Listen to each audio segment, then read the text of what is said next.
Assalamualaikum warahmatullahi wabarakatuh. Perkenalkan, nama saya Bedi Samudra dari kelas D dengan NIM 4122111010 akan menjelaskan apakah tata suci Vatikan itu bisa dikatakan sebagai subjek hukum internasional, dan kedua, apa ciri khas dari isi RC sebagai subjek hukum internasional. Kelas, sebelum kita masuk kepada yang namanya apakah tata Vatikan bisa dikatakan sebagai subjek hukum internasional, pertama kita akan membahas siapa sajakah subjek hukum HI.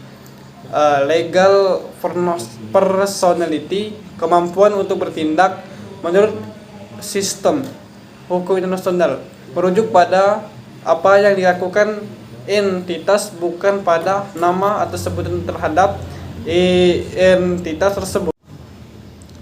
Kapasitas untuk memiliki hak-hak tertentu serta mempertahankannya, membuat perjanjian internasional, mengajukan kasus di pengadilan internasional, memiliki imunitas dan keistimewaan dari yurisdiksi nasional, berpartisipasinya terhadap organisasi internasional, memiliki beberapa kewajiban berdasarkan hukum internasional terkait dengan hukum internasional tersebut.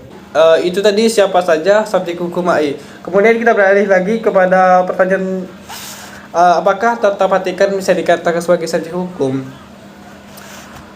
Vatikan merupakan subjek hukum internasional dalam arti penuh. Dia sejajar dengan negara dan dianggap betul negara. Dia ada suatu kemampuan menjadi perjanjian internasional. Vatikan itu memiliki karakteristik yang dimana Vatikan sebetulnya adalah sebuah kota, tapi diberikan keistimewaan menjadi seolah subjek hukum internasional seperti negara-negara lainnya. Tahta Vatikan merupakan Lateran Treaty 1929 antara Italia dan Tahta Suci,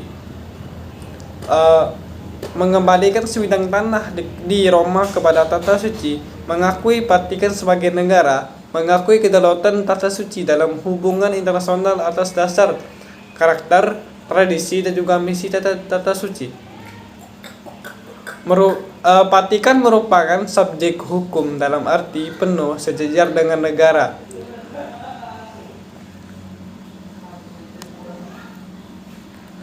Bahkan Vatikan tersebut merupakan anggota dari ITU dan juga UPU. Tahta Suci Vatikan juga adalah otoritas organisasi Gereja Katolik. Tidak ada penduduk tetap atau permanent population, dan juga pemerintahan dijalankan oleh Tahta Suci. Dapat disebut Order of the King of Malta karena hanya diakui oleh beberapa negara subjek hukum HI saja. Oke, baiklah, mungkin itu tadi pembahasan tentang apakah Tahta Suci Vatikan bisa dikatakan sebagai subjek hukum HI. Kemudian kita akan lanjut kepada apa ciri khas dari isi RC subjek hukum HI. Isi RC adalah organisasi internasional yang didirikan pada tahun 1863 dan merupakan salah satu subjek hukum internasional yang paling diakui atau dihormati dan diakui secara luas di seluruh dunia. Berikut adalah beberapa ciri khas dari isi RC sebagai subjek hukum internasional. Yang pertama, mandat khusus atau isi RC memiliki mandat khusus dalam mengoperasikan dan melindungi hak asasi manusia di tengah konflik bersenjata dalam bencana alam. Oleh karena itu, isi RC diberikan status khusus sebagai subjek hukum internasional untuk menjalankan tugas-tugasnya. Yang kedua, keanggotaan isi RC tidak memiliki anggota dan bukan organisasi pemerintah. Namun, isi RC diakui oleh hampir semua negara di dunia sebagai subjek hukum internasional dan bekerja sama dengan banyak organisasi internasional termasuk PBB. Selanjutnya, independensi ICRC bertindak sebagai independen dan tidak bergantung pada pihak manapun.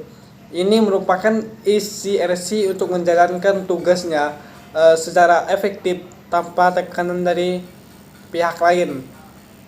Yang terakhir, kepercayaan ICRC dihormati dan dipercayai di seluruh dunia karena kredibilitas dan integritasnya. Ini membuat ICRC menjadi subjek hukum internasional yang sangat penting dalam mempromosikan dan melindungi hak asasi manusia di seluruh dunia.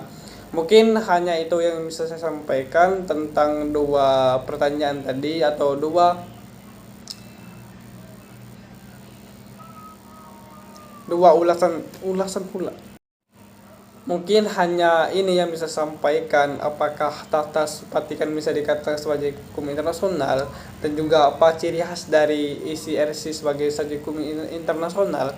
Saya akhiri, wabillahi taufiq wal hidayah. Wassalamualaikum warahmatullahi wabarakatuh.